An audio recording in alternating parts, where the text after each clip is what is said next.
أعوذ بالله من الشيطان الرجيم. بسم الله الرحمن الرحيم.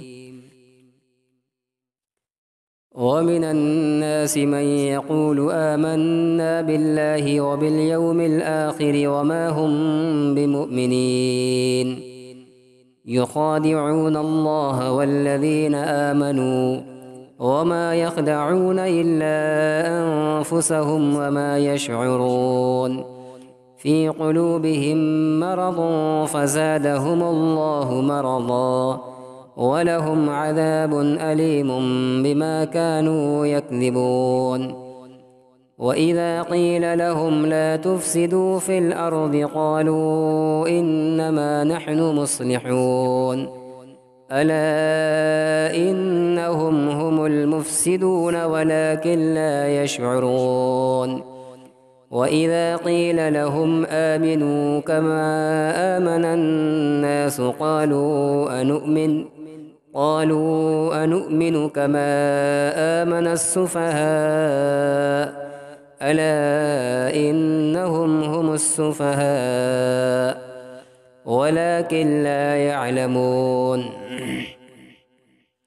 وإذا لقوا الذين آمنوا قالوا آمنا وإذا خلوا إلى شياطينهم قالوا إنا معكم إنما نحن مستهزئون. الله يستهزئ بهم ويمدهم في طغيانهم يعمهون. أولئك الذين اشتروا الضلالة بالهدى فما ربحت تجارتهم وما كانوا مهتدين.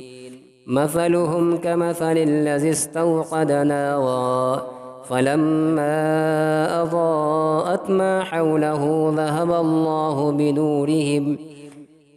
الله بنورهم وتركهم في ظلمات لا يبصرون.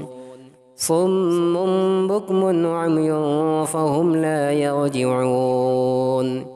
أو كصيب من السماء فيه ظلمات ورعد وبرق يجعلون أصابعهم في آذانهم من الصواعق حذر الموت والله محيط بالكافرين.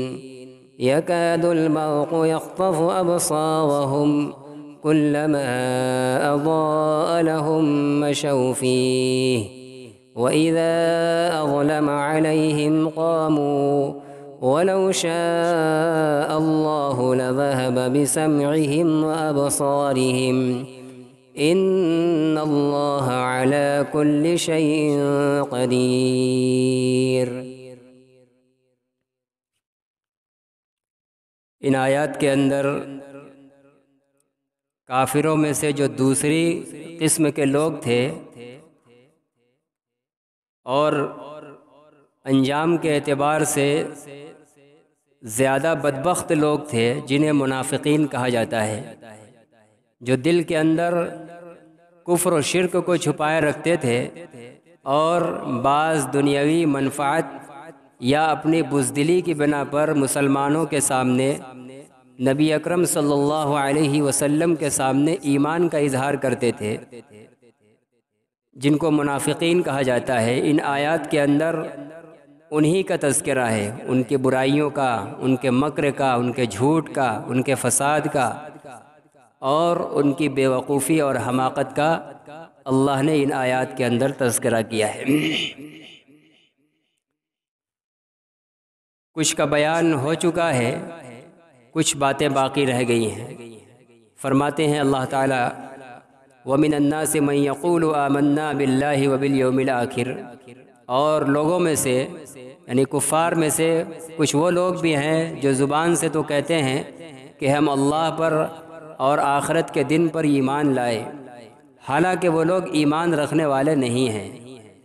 یخادعون اللہ والذین آمنوا، وہ اپنا اس جملے کے ذریعے کہ ہم اللہ اور آخرت کے دن پر ایمان رکھتے ہیں، اپنی زبان سے اس چیز کو اظہار کر کے وہ اپنے خیال میں اللہ کو اور ایمان والوں کو دھوکہ دینا چاہ رہے ہیں، دھوکہ اور اندھیرے میں رکھنا چاہ رہے ہیں، حالانکہ اللہ تعالیٰ کی ذات ایسی علیم و خبیر ہے کہ اسے کوئی دھوکہ نہیں دے سکتا، لیکن پھر بھی وہ اپنے خیال اور باطل عقیدے کے مطابق رویہ ایسا رکھتے تھے کہ گویا وہ یوں سمجھ رہے ہیں کہ ہم اللہ کو دھوکہ دے رہے ہیں اور ایمان والوں کو۔ اللہ تعالیٰ کہہ رہے ہیں حالانکہ حقیقت یہ ہے کہ وہ دھوکہ اپنے ہی کو دے رہے ہیں اور ان کو پتہ بھی نہیں چل رہا ہے کہ ہم دھوکہ دے رہے ہیں، اس لیے کہ جو آگے جھوٹ بول رہے ہیں، کفر کو چھپا رہے ہیں اور زبان سے ایمان کا اظہار کر رہے ہیں، تو یہ خود ایک وبال اور گناہ کی چیز ہے۔ اور یہ کہہ کر اگر وہ یہ سمجھ رہے ہیں کہ ہم اللہ کو اور ایمان والوں کو دھوکہ میں ڈال رہے ہیں، تو دھوکہ دہی کا بھی جو وبال ہوگا، کفر اور نفاق جو پہلے سے چھپا ہوا ہے اس کا وبال تو ہے ہی، مزید جو دھوکہ دینے کا ارادہ کر رہے ہیں اس کا بھی وبال اور اس کا گناہ انہی کے اوپر پلٹ کر آنے والا ہے، انہی کو بھوگنا ہے۔ لیکن کہہ رہے ہیں کہ اتنے بے حس ہو چکے ہیں کہ ان کو اس کا شعور اور پتہ بھی نہیں چل رہا ہے کہ ہم اپنے ہی کو دھوکہ دے رہے ہیں۔ فی قلوبہم مرض، اللہ فرماتے ہیں کہ ان منافقین کے دلوں کے اندر بیماری ہے، کفر کی، حسد کی، شرک کی، بزدلی کی، یہ تمام قسم کی جسمانی اور روحانی سب طرح کی بیماری کے اندر ان کے قلوب مبتلا ہیں۔ فزادہم اللہ مرضا، سو اللہ نے ان کی بیماری کو اور بڑھا دیا۔ وَلَهُمْ عَذَابٌ عَلِيمٌ بِمَا كَانُوا يَكْذِبُونَ، اور ان کے لیے آخرت کے اندر دردناک عذاب ہوگا، اس وجہ سے کہ وہ لوگ جھوٹ بولتے تھے۔ دنیا میں جو جھوٹ بول رہے ہیں اور کفر چھپائے ہوئے زبان سے ایمان کا اظہار کر رہے ہیں، اس کذب بیانی کے اوپر اللہ تعالیٰ ان کو دردناک سزا دیں گے۔ جیسا کہ اس سے پہلے بتلایا گیا تھا کہ کہا گیا ہے سورہ نساء کے اندر، ان المنافقین فی الدرک الاسفل من النار، منافق لوگ جو دل میں کفر کو چھپائے اور زبان سے ایمان کا اظہار کرتے ہیں، جھوٹا اعلان کرتے ہیں، یہ لوگ جہنم کے سب سے نچلے گڈھے میں ہوں گے۔ عام کفار اور مشرکین ان کے اوپر ہوں گے، یہ سب سے نیچے والے گڈھے میں ان کو ڈالا جائے گا۔ آگے اللہ تعالیٰ فرماتے ہیں وَإِذَا قِيلَ لَهُمْ لَا تُفْسِدُوا فِي الْأَرْضِ، اور جب ان سے کہا جاتا ہے کہ تم لوگ زمین کے اندر فساد نہ پھیلاؤ، یعنی اللہ کی طرف سے اللہ کے رسول صلی اللہ علیہ وسلم ان لوگوں سے کہتے تھے، صحابہ سے کہلواتے تھے کہ زمین کے اندر فساد نہ پھیلاؤ۔ کیسا فساد؟ شرک، کفر اور نفاق کے ذریعے۔ وہ لوگ کوئی لڑائی جھگڑا، لوٹ مار اور بستیوں کو ڈھانا، ویران کرنا یہ کام نہیں کرتے تھے، لیکن پھر بھی کہا جا رہا ہے کہ زمین کے اندر فساد نہ پھیلاؤ۔ تو جو تفسیر حضرات صحابہ سے اور تابعین سے منقول ہے، اس کا مطلب یہ ہے کہ تم کفر اور شرک زمین کے اندر نہ کرو۔ چنانچہ مفسرین نے لکھا ہے کہ روئے زمین کے اوپر سب سے بڑا فساد اور سب سے بڑا فتنہ کفر اور شرک کا ہونا ہے۔ بستیوں کے اوپر حملہ کر دینا، ہلاک کر دینا، لوٹ مار کر لینا، یہ وقتی فساد ہے، یہ ظاہری ایک فساد ہے، لیکن حقیقی فساد نہیں ہے۔ حقیقی فساد تو یہ ہے کہ جس ہستی نے، جس مالک اور پروردگار نے اس پوری کائنات کو تنہ تنہا وجود بخشا ہے اور پھر تمام مخلوقات کو مختلف قسم کی نعمتوں سے نوازا ہے، اور پھر ان میں انسانوں کو اپنی تمام مخلوقات کے تابع، تمام مخلوقات کو انسانوں کے تابع اور خدمت کے لیے بنا دیا ہے، فائدہ اٹھانے کے لیے بنا دیا ہے۔ ہونا یہ چاہیے تھا کہ اس سرزمین کے اوپر صرف اسی کے نام کا بول بالا ہو، اسی کی عبادت ہو، اسی کا دین رائج ہو، لیکن یہ نہ کر کے، اس سے بغاوت کر کے دوسرے اور لوگوں کو اپنے ہاتھوں سے گڑ کر بنا کر اس کے آگے ماتھا ٹیکا جانے لگا، اس سے اپنی مرادیں مانگی جانے لگی، اور اللہ کے علاوہ دوسروں کی پرستش اور پوجا کی جانے لگی، تو یہ تو بہت بڑی بغاوت ہے۔ اور کسی بھی مملکت کے اندر اور کسی بھی بادشاہ کے لیے اس کی اپنی مملکت کے اندر سب سے بڑا جو خطرہ اور سب سے بڑا فساد جو درپیش ہوتا ہے وہ اس کی مملکت کے اندر بغاوت کا اٹھنا ہوتا ہے۔ لوگ رعایا میں سے اس کے باغی ہو جائیں، اس کی سلطنت کے خلاف کوئی نظام اور قانون بنا کر چلانے لگیں اور اصل بادشاہ کی سلطنت کو ڈھانے پر لگ جائیں، یہ اس بادشاہ کے لیے سب سے بڑا چیلنج ہوتا ہے۔ چنانچہ دنیا میں بادشاہ لوگ سب سے زیادہ سخت نگاہ اور سب سے زیادہ اپنا فوجی کنٹرول ان لوگوں کی طرف رکھتے ہیں جن کی طرف سے انہیں یہ خطرہ ہوتا ہے کہ یہ کبھی بھی ہماری مملکت کے خلاف بغاوت پیدا کر سکتے ہیں، باغی بن سکتے ہیں۔ تو دنیا کا یہ عام نظام بھی ہے کہ دنیا کے ظاہری بادشاہ بھی اپنی مملکت کے اندر بغاوت کو سب سے بڑا جرم سمجھتے ہیں، اور دوسرے جرموں کو تو معاف کیا جاتا ہے، لیکن سلطنتوں کے اندر سلطنت سے بغاوت کی سب سے کڑی سزا ہوتی ہے۔ اس لیے اب اگر روئے زمین کے اندر جو اللہ کی زمین ہے، وہ خالق کائنات ہے، وہ حقیقی بادشاہ ہے، اب اس کی مملکت کے اندر کوئی اس کا دین، اس کا قانون جو قرآن و حدیث اور نبیوں کے ذریعے ہمیں ملا ہے، اس کے خلاف کوئی نیا قانون لائے، اللہ اور اس کے رسول سے بغاوت برپا ہونے لگے، اور وہ بغاوت کیا ہے؟ کفر ہے، شرک ہے، معصیت ہے، تو یہ چیز اس مملکت کے اندر سب سے بڑا فساد سمجھی جائے گی۔ اسی لیے ان منافقین کو اللہ نے یہ مخاطب کر کے کہا ہے کہ تم لوگ زمین میں فساد نہ پھیلاؤ، یہ تمہارا کفر اور نفاق، یہ اللہ کی سلطنت اور قانون سے بغاوت ہے، اور یہ سلطنت کے اندر سب سے بڑا فساد اور فتنہ سمجھا جاتا ہے۔ اللہ تعالیٰ نے ایک جگہ ایمان والوں کو حکم دیا ہے کہ تم لوگ مشرکین سے قتال کرو، حتی لا تکون فتنۃ، قتال اور جہاد مشرکین سے یہاں تک کرتے رہنا ہے یہاں تک کہ زمین پر شرک و کفر کا کوئی فتنہ، کوئی فساد باقی نہ رہ جائے۔ تو اللہ تعالیٰ نے جو قتال کا بھی حکم دیا ہے مسلمانوں کو، قرآن کے اندر، اسلام کے اندر جو قتال کا حکم ہے وہ صرف اس لیے ہے کہ لِيَكُونَ الدِّينُ كُلُّهُ لِلَّهِ، کہ جب پوری کائنات اللہ کی ہے، پوری کائنات کا خالق و مالک اور شہنشاہ وہ ہے، تو پوری کائنات کے اندر صرف اس کا قانون چلے۔ قتال صرف اسی لیے کیا جاتا ہے، اس کے علاوہ اور کوئی مقصد نہیں ہوتا ہے۔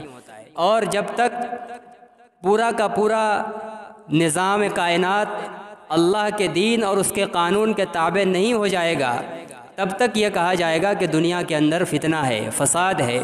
اور جو لوگ اللہ کے نظام اور قانون کے مقابل دوسرا دین، دوسرا نظام دنیا کے اندر برپا کر رہے ہیں، نافذ کر رہے ہیں، لوگوں کو اس کو قبول کرنے پر مجبور کر رہے ہیں، حقیقت میں وہ اللہ کی مملکت کے اندر فساد پھیلا رہے ہیں، اللہ کی شہنشاہیت سے، اس کی بادشاہت سے بغاوت کی پلاننگ کر رہے ہیں۔ اس لیے ایسے لوگوں کو سب سے بڑا مفسد اور فتنہ پرور کہا جائے گا۔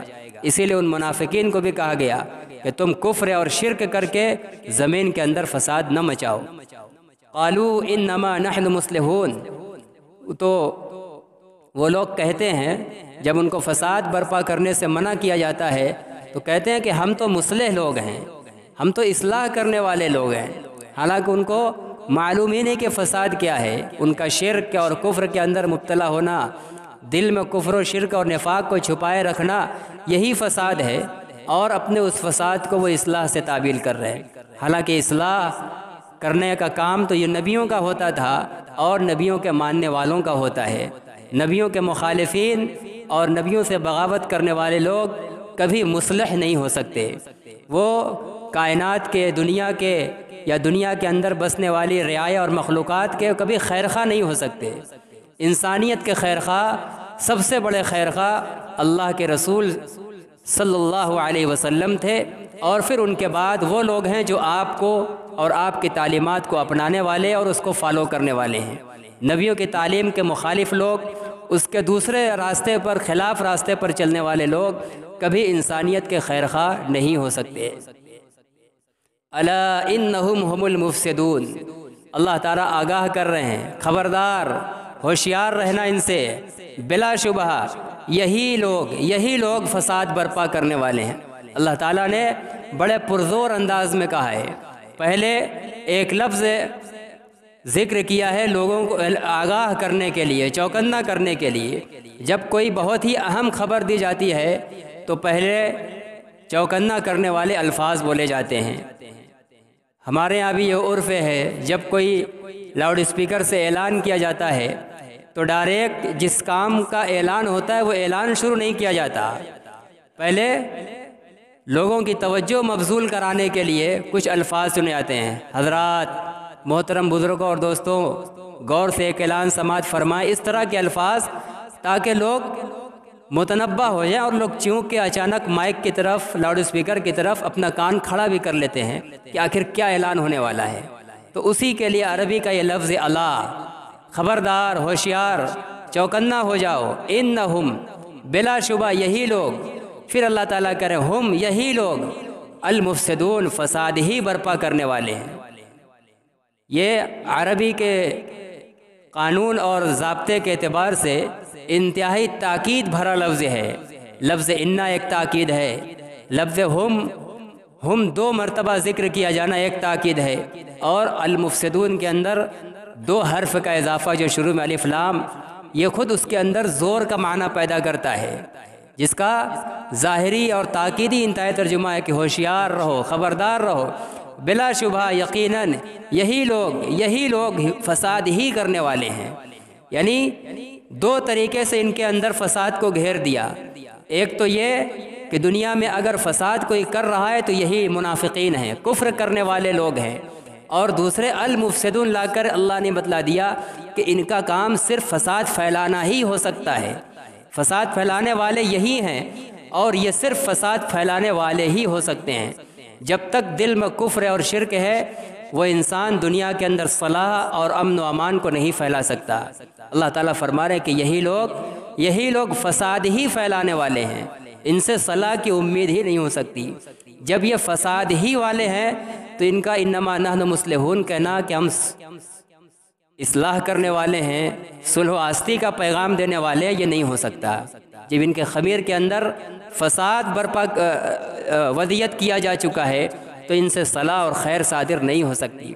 وَلَٰكِن لَّا يَشْعُرُونَ، لیکن یہ اپنی اس گندگی میں اتنے لت پت ہو چکے ہیں کہ اب انہیں اس کا شعور اور احساس نہیں ہوتا۔ اللہ تعالیٰ نے جسم کے اندر ایک جو لوتھڑا رکھا ہے دل کا، یہ بڑا حساس ہے، بہت تیز یہ چیزوں کو ادراک کرتا ہے، محسوس کرتا ہے، لیکن اس کے بھی ایک حد ہے اور اس کی بھی ایک طاقت ہے۔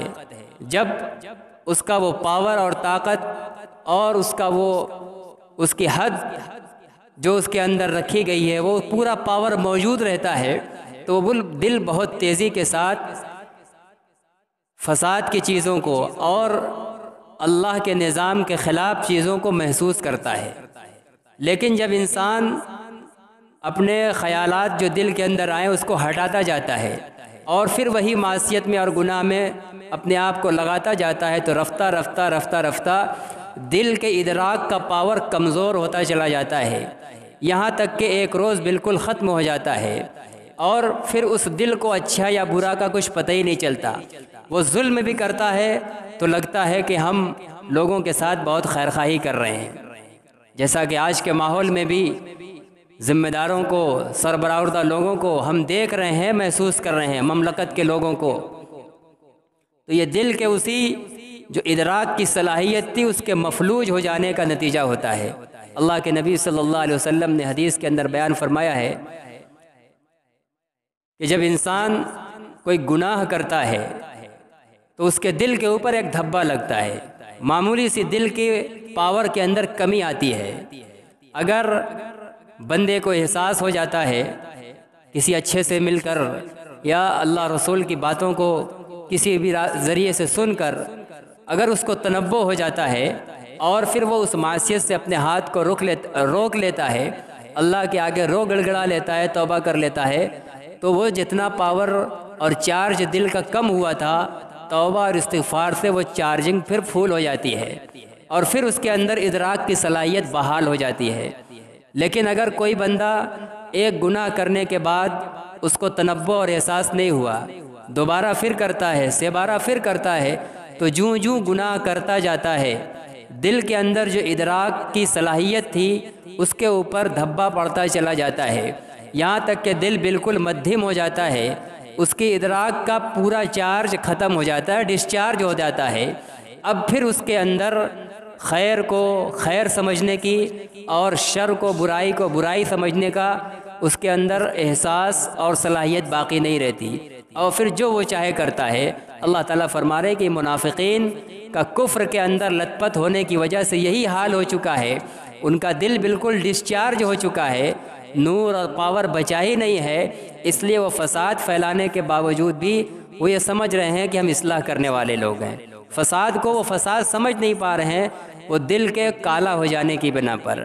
ہمیں یہ سبق یہ دیا جا رہا ہے، یہاں صرف منافقین کے حالات کو ذکر کر کے ان پر ہمیں دو چار جملہ کسنا نہیں ہے، ہمیں یہ سبق مل رہا ہے کہ ہم مسلمانوں کو بھی ہر وقت اپنے دل کو اس حال میں رکھنے کی فکر کرنے کی ضرورت ہے کہ اس کے اندر جو ادراک کی اور احساس کی صلاحیت ہے، اس صلاحیت اور ادراک کا جو پاور ہے اس کے اندر باقی رہے۔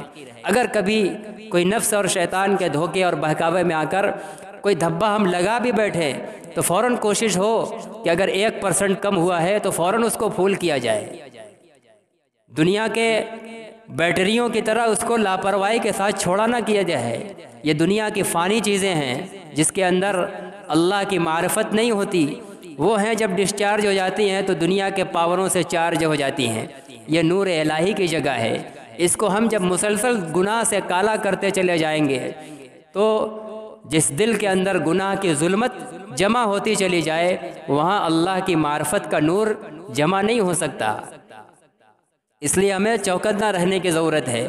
اگر کوئی گناہ ہو جائے توبہ کرنے کی ضرورت ہے کہ کہیں ہمارا دل بھی اس حال تک نہ پہنچ جائے جہاں تک منافقین کا پہنچ گیا تھا کہ ان کو فساد اور اصلاح کا پتہ ہی نہیں چلتا تھا کہ فساد کیا ہے، اصلاح کیا ہے، اور فساد مچاتے چلے جاتے تھے۔ وَإِذَا قِيلَ لَهُمْ آمِنُوا، اور جب ان منافقین سے کہا جاتا کہ تم لوگ ایمان لاؤ، کما آمن الناس، جیسا کہ لوگ ایمان لائے۔ وہ جو آ کر اقرار کرتے تھے زبانی آمنا باللہ وبالیوم الآخر، وہ ایمان نہیں چلے گا، اس لیے کہ اللہ پر اور آخرت کے دن پر ان کا ایمان تو تھا لیکن رسول اللہ صلی اللہ علیہ وسلم کے بتائے ہوئے طریقے کے مطابق نہیں تھا، اور پھر خود آپ کی نبوت پر ایمان نہیں تھا۔ تو اگر کسی شخص کا آپ کی نبوت پر ایمان نہیں ہے، باقی تمام وہ ضروریات دین پر ایمان کتنوں ہی مضبوط سے مضبوط طریقے پر اس کا یقین ہو، وہ مومن نہیں ہو سکتا۔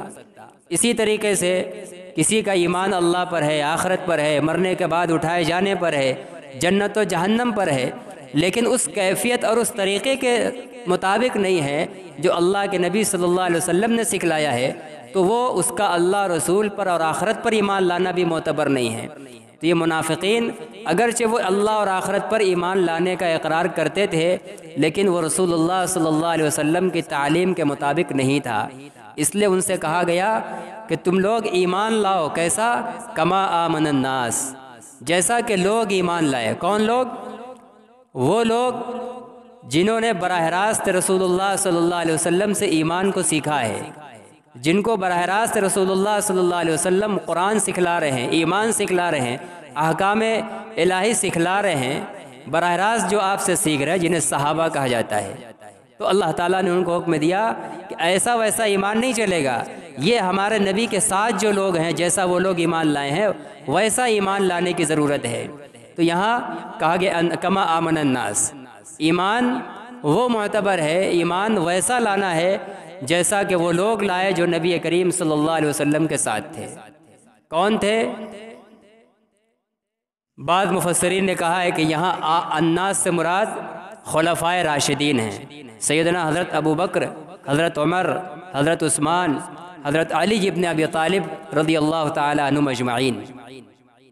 اب سوال یہ ہے کہ کیا اور دیگر صحابہ کا ایمان ہمارے لیے نمونہ نہیں ہے؟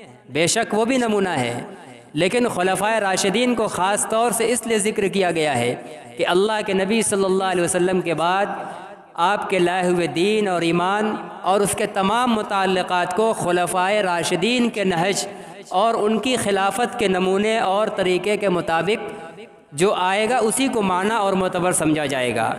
اور تمام اصحاب کرام نے خلفائے راشدین، اللہ کے نبی صلی اللہ علیہ وسلم کے بعد خلفائے راشدین کے منہاج کو اور ان کے نقش قدم کو مضبوطی کے ساتھ پکڑا ہے، انہی کے پیچھے چلے ہیں۔ اس لیے خلفائے راشدین کا خاص طور سے ذکر کرنا دیگر صحابہ کرام کو بھی شامل ہے، اور پھر دوسرے بہت سے مفسرین نے الناس سے تمام صحابہ کو بھی شامل کیا ہے۔ جن لوگوں نے صرف خلفائے راشدین کو مراد لیا ہے تو وہ صرف اس لیے نہیں کہ دوسرے صحابہ کو وہ نکال رہے ہیں۔ نعوذ باللہ ہمارے لیے ابو ہریرہ اگر کہا جائے کہ ہمارے لیے نمونہ نہیں ہے، حضرت معاویہ نمونہ نہیں ہے، ایسا نہیں ہے، سب نمونہ ہیں۔ لیکن چونکہ یہ لوگ یکے بعد دیگرے انہوں نے رسول اللہ صلی اللہ علیہ وسلم کی جانشینی کو اپنایا تھا، اور امت کو پیش آنے والے وہ مسائل جو براہ راست صاف صاف قرآن اور حدیث کے اندر موجود نہیں تھے، ان نئے پیش آنے والے مسائل کو قرآن و حدیث سے نکال کر لوگوں کے سامنے پیش کرنے کی ضرورت تھی۔ نکال کر پیش کرنے کی تمام تر شکلیں خلفائے راشدین کے زمانے میں پیش آ گئی تھیں۔ اس لیے قرآن و حدیث پر عمل کرنا، نئے مسائل کو قرآن و حدیث سے نکالنے کا طریقہ اپنانا تمام تر اعتبار سے صحابہ کرام میں سے خلفائے راشدین ان چاروں خلفاء کا زمانہ سب سے جامع ہے۔ اس لیے اگر کہا جائے کہ الناس سے مراد خلفائے راشدین ہے تو بلا شبہ یہ بھی بہت ہی بجا ہے، اور پھر تمام صحابہ چونکہ ان کے نہج پر چلے ہیں، اس کو اپنایا ہے۔ چنانچہ حضرت صدیق اکبر نے جب منکرین زکوٰۃ سے قتال کا فیصلہ کیا، اللہ کے نبی صلی اللہ علیہ وسلم کے زمانے میں ایسی کوئی صورتحال پیش نہیں آئی تھی کہ کوئی تمام دین کو مان رہا ہے، کسی ایک فرد کا منکر ہے تو اس کے ساتھ کیا معاملہ کیا جائے۔ یہ صورتحال صدیق اکبر کے زمانے میں پیش آئی، آپ نے یہ طرز عمل اختیار کیا کہ ہم اس کے ساتھ قتال کریں گے، تمام صحابہ آپ کے ساتھ ہو گئے۔ اگر ہم یہ کہیں کہ منکرین قتال کے ساتھ، منکرین زکوٰۃ کے ساتھ قتال کرنا یہ حضرت صدیق اکبر کا طریقہ ہے، یہ بھی صحیح، اور اگر ہم یہ کہیں کہ یہ تمام صحابہ کا طریقہ ہے، یہ بھی صحیح۔ اسی طریقے سے تراویح کی نماز ہے، ایک مجلس کی 3 طلاق کو 1 قرار دینا ہے۔ اسی طرح عورتوں کے لیے نکاح کے اندر مہر کو کوئی ایک مقدار متعین کر کے اس کا پابند نہ بنانے کا مسئلہ ہے۔ یہ سب اس جیسی صورتحال حضرت عمر ابن خطاب رضی اللہ تعالیٰ عنہ کے زمانے میں پیش آئی، تمام صحابہ نے ان کے فیصلوں سے اتفاق کیا۔ حضرت عثمان کے زمانے میں کچھ صورتحال پیش آئی، صحابہ نے ان سے اتفاق کیا۔ سیدنا علی بن ابی طالب رضی اللہ تعالیٰ عنہم اجمعین کے زمانے میں کچھ صورتحال ایسی پیش آئی جس سے صحابہ نے اتفاق کیا، بعض صورتحال ایسی پیش آئی جس سے دیگر بعض صحابہ نے اختلاف کیا۔ تو اس زمانے میں ہمیں یہ سبق ملا کہ اگر علماء ربانیین اور ائمہ مجتہدین پیش آمدہ نئے مسائل میں اخلاص کے ساتھ دلائل کی بنیاد پر اگر وہ اختلاف بھی کر رہے ہیں تو ان کا اختلاف بھی محمود ہے، معتبر ہے، اس لیے کہ اس کی نظیر ہمیں چوتھے خلیفہ راشد کے زمانے میں مل گئی۔ حضرت علی رضی اللہ تعالیٰ عنہ نے حضرت عثمان رضی اللہ تعالیٰ عنہ کے قاتلین کے قصاص کا جب مسئلہ درپیش آیا، فوراً لیا جائے کہ بعد میں لیا جائے، صحابہ کی 2 جماعت ہو گئی، دلائل کے اور نظریے کے اعتبار سے اختلاف ہو گیا۔ حضرت علی رضی اللہ تعالیٰ عنہ نے اپنے سے اختلاف کرنے والے کو باوجود کہ خلیفہ راشد ہیں ان کے اوپر کوئی سب و شتم نہیں کیا، انہیں قید کرنے کا حکم نہیں دیا، ان کو کافر نہیں کہا، جان سے مارنے کا حکم نہیں دیا، ان کے پیچھے نہ چلنے کا حکم نہیں دیا، بلکہ دونوں فریق سے ہر ایک کے بارے میں تعریف کے اور مدح کے جملے منقول ہیں۔ دونوں ایک دوسرے کو کیا ہے، فخر کے ساتھ اور خیر کے ساتھ کہا کرتے تھے کہ وہ ہمارے جنت میں ہم جنتی بھائی ہیں، جنت میں ہم ساتھ ہوں گے۔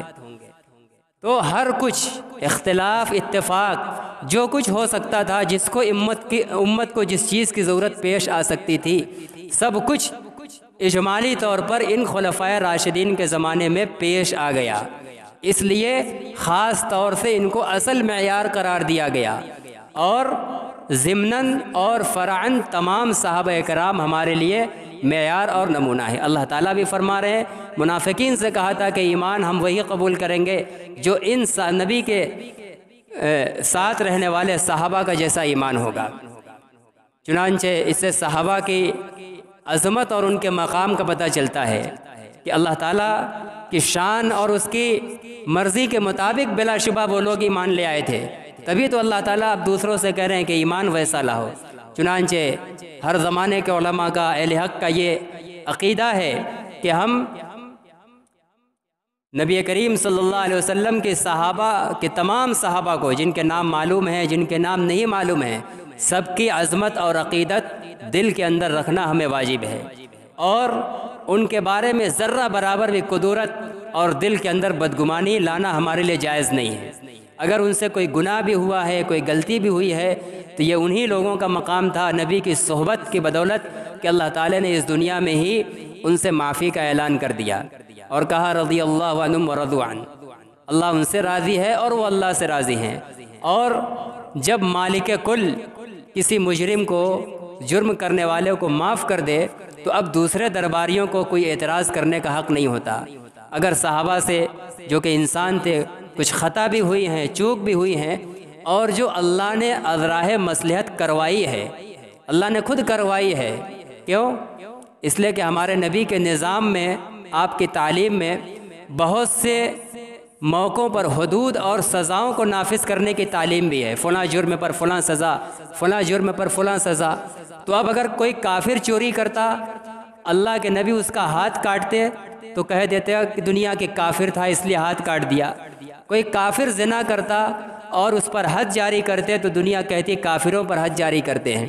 تو یہ حد جاری ہوگی، صرف بیان کے لیے نہیں ہے۔ جیسے نبی نے عملاً نماز پڑھ کر دکھلائی، قرآن پڑھ کر دکھلایا، زکوٰۃ دے کر دکھلائی، تمام احکام خداوندی کو عملاً کر کے دکھلایا، سزا کو بھی اللہ تعالیٰ کی مصلحت کا تقاضا یہ تھا کہ نبی کے ذریعے اس کو نافذ کر کے دکھلوایا جائے۔ اچھا، تمام نیکی کے جو اعمال تھے اللہ کے نبی صلی اللہ علیہ وسلم نے براہ راست بھی کیا، لیکن گناہ کے اعمال جس پر کچھ سزائیں مقرر تھی وہ نبیوں سے کروایا جائے، یہ نبی کی شان نہیں تھا۔ اللہ نے نبی کو معصوم بنایا ہے۔ اگر نبی سے وہ غلطیاں کرائی جاتی ہیں جن پر حد جاری ہوتی ہے تو پھر بہت سے لوگ نبوت پر ہی اعتراض اٹھا دیتے، تو وہ نبوت کی شان کے لائق ہی نہیں تھا، اس لیے اللہ نے بطور مصلحت صحابہ کو چنا۔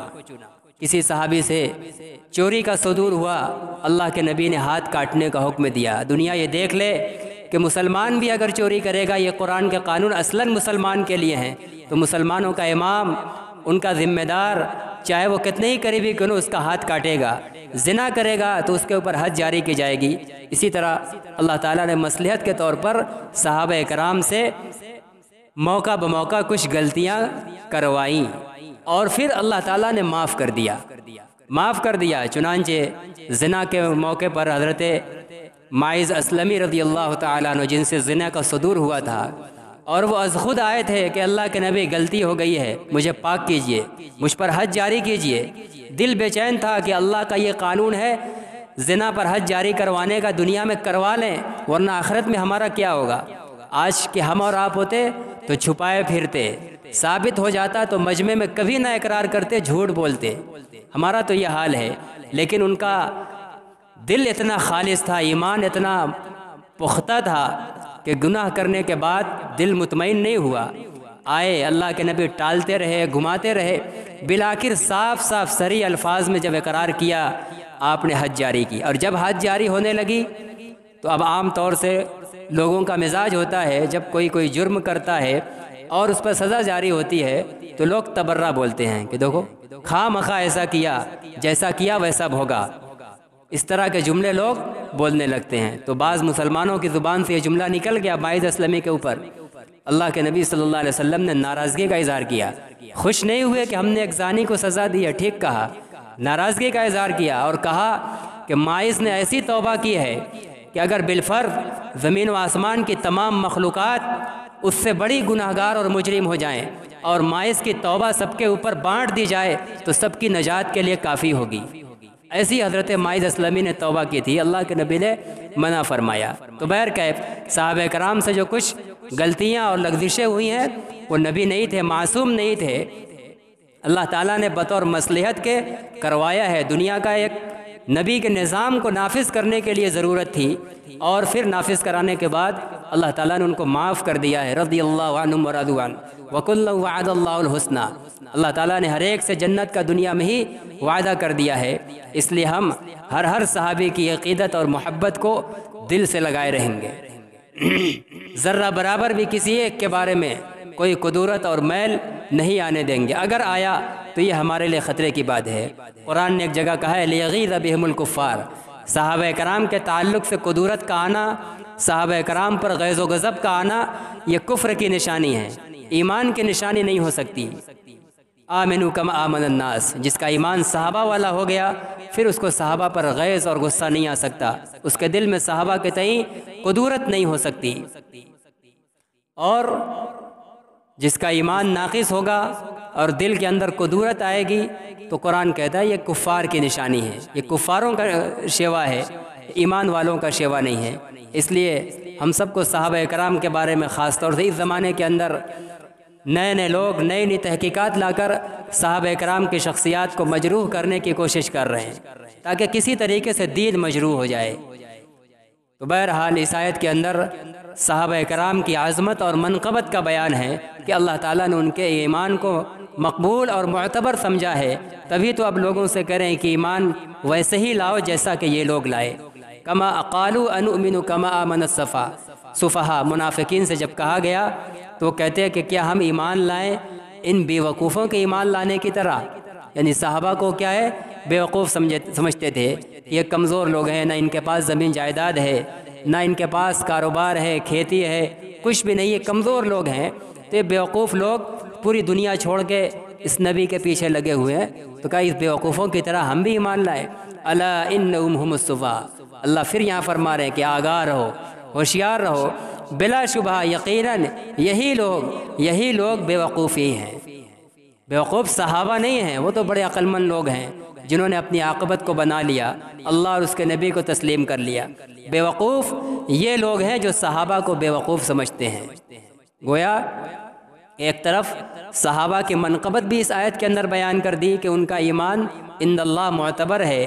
اب بعد والا اگر معتبر ایمان پر فائز ہونا چاہتا ہے تو صحابہ کو نمونہ بنانا پڑے گا، اور دوسری طرف صحابہ کی مذمت کرنے والوں کی مذمت بھی کر دی کہ صحابہ کی مذمت کرنے والے، صحابہ کو بیوقوف کہنے والے خود بیوقوف ہیں، وہ خود دیوانے اور پاگل ہیں، صحابہ دیوانے نہیں ہیں۔ وَلَٰكِن لَّا يَعْلَمُونَ، لیکن وہ لوگ جانتے نہیں۔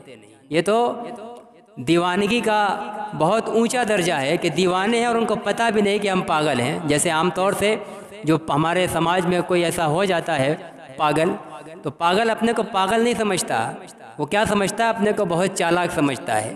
وہ گندی چیز کو بھی ہاتھ لگاتا ہے تو اس کو ذرہ بھی آر اور جھجک محسوس نہیں ہوتی، اس کو احساس نہیں ہوتا کہ ہم غلط کر رہے ہیں، اس لیے کہ وہ پاگل پن کا غلبہ ہوتا ہے۔ تو ان منافقین کا بھی یہی حال ہے، یہ اتنے پاگل ہیں کہ ان کو اپنے پاگل پن کا بھی، اپنی حماقت کا بھی پتہ نہیں ہے۔ وَإِذَا لَقُوا الَّذِينَ آمَنُوا، اور جب یہ منافقین ایمان والوں سے ملتے ہیں تو کہتے ہیں کہ ہم ایمان لائے، تاکہ اوپر سے ان کے ساتھ بنے رہیں، ان کو کہیں سے مال غنیمت ملے تو ہم کو بھی حصہ ملے۔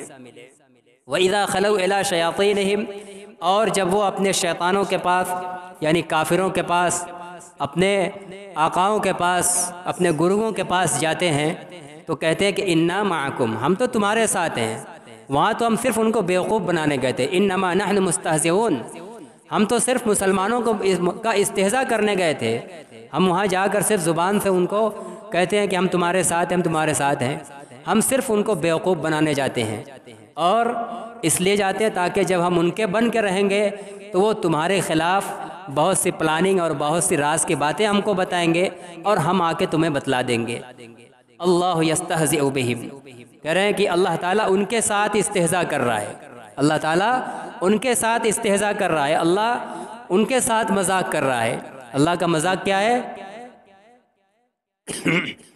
کہ وہ کفر کے اندر، فساد کے اندر اور حماقت کے اندر مبتلا ہیں۔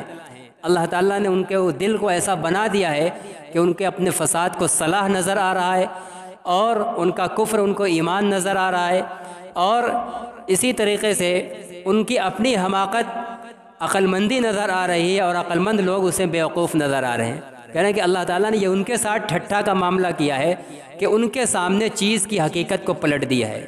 جو حماقت اپنے اندر ہے اللہ نے پردہ ڈال دیا، دوسرے کی عقل مندی حماقت نظر آ رہی ہے۔ فرماتے ہیں کہ وَيَمُدُّهُمْ فِي طُغْيَانِهِمْ يَعْمَهُونَ، اور اللہ تعالیٰ ان کے ساتھ استہزاء کر رہا ہے، ٹھٹھا کر رہا ہے، اور اللہ تعالیٰ ان کو ڈھیل دے رہا ہے۔ اللہ تعالیٰ ان کو ڈھیل دے رہا ہے، یہ نہیں کہ اللہ تعالیٰ نعوذ باللہ عاجز ہے ان کو پکڑنے پر، یہ ڈھیل مل رہی ہے۔ جب آدمی حد سے زیادہ آگے بڑھ جاتا ہے اور ہزار کوششوں کے باوجود رائے راستے پر نہیں آتا ہے تو پھر اس کو اس کے حال پر چھوڑ دیا جاتا ہے انجام تک پہنچنے تک۔ اللہ تعالیٰ ان کے انجام کے پہنچنے کا دن جو مقرر کیے ہوئے اس دن تک کے لیے ان کو ڈھیل دیتے کہ اللہ تعالیٰ نے ان کو وَيَمُدُّهُمْ فِي طُغْيَانِهِمْ يَعْمَهُونَ، اللہ تعالیٰ ان کو ڈھیل دے دیتا ہے فی طغیانہم یعمہون، اور وہ اپنی سرکشی کے اندر بھٹکتے پھر رہے ہیں۔ اپنی سرکشی کے اندر جو ان کے اندر کفر ہے، طغیان ہے، نبی اور صحابہ کے خلاف بغاوت ہے، اسی کے خلاف وہ بھٹک رہے ہیں، چلتے چلے جا رہے ہیں۔ اولئک الذین اشتروا الضلالۃ بالہدی، یہ وہ لوگ ہیں جنہوں نے گمراہی کو ہدایت کے بدلے خرید لیا ہے، ایمان کے بدلے کفر اور شرک کو خرید لیا ہے۔ فما ربحت تجارتہم، سو ان کی تجارت نفع بخش نہیں ہوئی۔ انہوں نے ایسی تجارت کی ہے کہ جو فائدہ مند چیز تھی اس کو ثمن بنا کر اپنے پاس سے نکال دیا، وہ قیمت میں ادا کر دیا، اور جو چیز پاس سے نکلنی چاہیے تھی اس کو اصل پونجی جمع کر کے اس کو اپنے پاس جمع کر لیا۔ اس کو کیا کہا جاتا ہے؟ یہ بیوقوف لوگوں کا کام ہوتا ہے۔ جو اصل پونجی اور جمع کرنے کی چیز تھی، جو تجارت کے لیے بینک بیلنس کے لیے نفع کی چیز تھی، اس کو جمع کرنے کے بجائے اس کو نکال رہا ہے، اور جو گھاس پھوس بیکار چیز تھی جس کو ہٹانے کی چیز تھی اس کو وہ جمع کر رہے ہیں۔ تو اللہ تعالیٰ کہہ رہے ہیں کہ ان کی تجارت ان کے لیے نافع نہیں ہوئی۔ کیوں نافع نہیں ہوئی؟ پہلے بتا دیا کہ وہ بیوقوف ہیں، اور بیوقوف آدمی اسے نہیں پتا کہ ہمارا مال کیا ہے اور ثمن اور قیمت کیا ہے۔ مال قیمتی اس کو رکھا جاتا ہے اور ثمن کو دے کر وہ مال حاصل کیا جاتا ہے، لیکن یہ جو ہدایت، جو بہترین مال اور متاع تھا، وہ جمع کرنے کی چیز تھی، اس کو انہوں نے کوڑی اور روپیہ سمجھ کر اس کو اپنے پاس سے نکال دیا، اور جو نکالنے والی چیز تھی اس کو جمع کرنے پہ لگ گئے۔ وما کانوا مہتدین، اور جب ان کی تجارت ہی الٹی ہوئی تو وما کانوا مہتدین، وہ ہدایت یافتہ نہیں ہو سکے۔ جب مال، اصل پونجی جو جمع کرنے کی تھی وہ نکلتا چلا گیا تو انسان مالدار نہیں ہوتا ہے۔ اسی طرح جب آخرت کی اصل پونجی ہدایت تھی اس کو وہ جمع نہ کر کے اس کو نکالتے گئے، اس کے بدلے گمراہیاں خریدتے گئے، تو وہ راہیاب کیسے ہوں گے، ہدایت یافتہ کیسے ہوں گے؟ اور جب وہ ہدایت یافتہ نہیں ہے تو پھر وہ جنت کے اندر داخل نہیں ہو پائیں گے۔ آخرت کے اندر اللہ تعالیٰ کے غیظ و غضب کے اور ہمیشہ ہمیش کے لیے ان المنافقین فی الدرک الاسفل من النار، جہنم کے سب سے نچلے گڈھے کے اندر ہوں گے۔ اللہ تعالیٰ ہم تمام لوگوں کو ان آیات کے اندر جو ہمارے لیے سبق ہے ہمارے دلوں کے اوپر منکشف فرمائے، اور ہم سب کو اپنی زندگی کے اندر ڈھالنے کی توفیق نصیب فرمائے۔ خدا نے چن چن کے دے دیے ہیں نبی کو پیارے صحابہ یاروں۔